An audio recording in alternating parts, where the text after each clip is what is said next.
महाभारत एकलव्य की गुरु भक्ति। आचार्य द्रोणाचार्य पांडव तथा कौरव राजकुमारों को अस्त्र शस्त्र की विधिवत शिक्षा प्रदान कर रहे थे।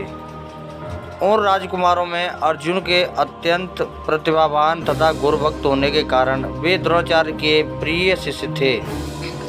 द्रोणाचार्य का अपने पुत्र अश्वत्थामा पर भी विशेष अनुराग था, इसलिए धनुर्विद्या में वे भी सभी राजकुमारों में अग्रणी थे।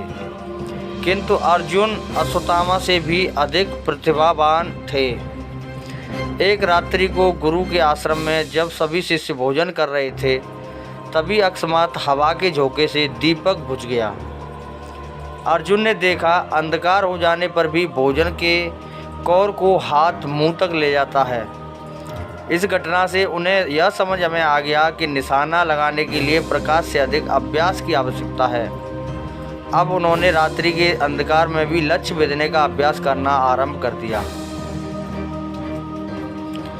गुरु द्रोण उनके इस प्रकार के अभ्यास से अत्यंत प्रसन्न हुए। उन्होंने अर्जुन को धनुर्विद्या के साथ ही साथ गदा, तोमर, तलवार आदि शस्त्रों के प्रयोग में भी निपुण कर दिया।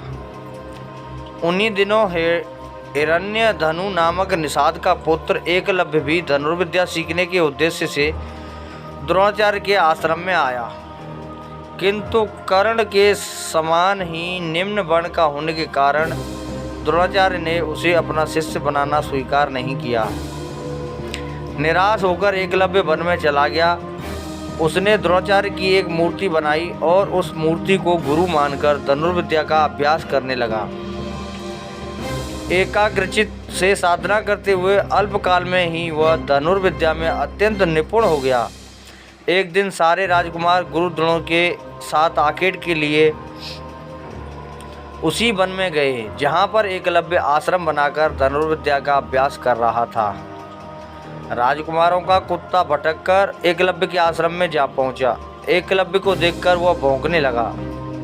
इससे क्रोधित होकर एकलव्य ने उस कुत्ते पर अपना बाण चलाकर उसके मुंह को बाणों से भर दिया।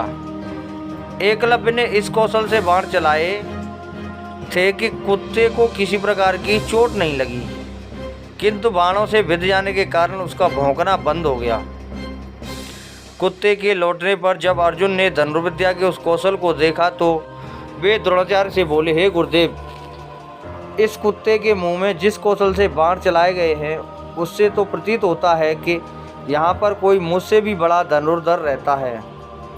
अपने सभी शिष्यों को लेकर द्रोणाचार्य एकलव्य के पास पहुँचे और पूछा, हे वत्स, क्या ये बाण तुम्ही ने चलाए हैं? एकलव्य के स्वीकार करने पर उन्होंने पुनः प्रश्न किया, तुम्हें धनुर्विद्या की शिक्षा देने वाले कौन हैं? एकलव्य ने उत्तर दिया, गुरुदेव, मैंने तो आपको ही गुरु स्वीकार करके धनुर्विद्या सीखी है। इतना कहकर उसने द्रोणाचार्य को उनकी मूर्ति के समक्ष ले जाकर खड़ा कर दिया। द्रोणाचार्य नहीं चाहते थे कि कोई भी अर्जुन से बड़ा धनुर्धारी बन पाए। वे एकलव्य से बोले, यदि मैं तुम्हारा गुरु हूँ तो तुम्हें मुझको गुरुदक्षिणा देनी होगी। एकलव्य बोला, गुरुदेव, गुरुदक्षिणा के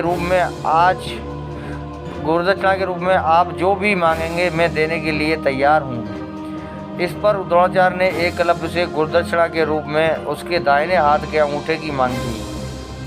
एकलव्य ने शहर से अपना अंगूठा काटकर द्रोणाचार्य के चरणों में समर्पित कर दिया।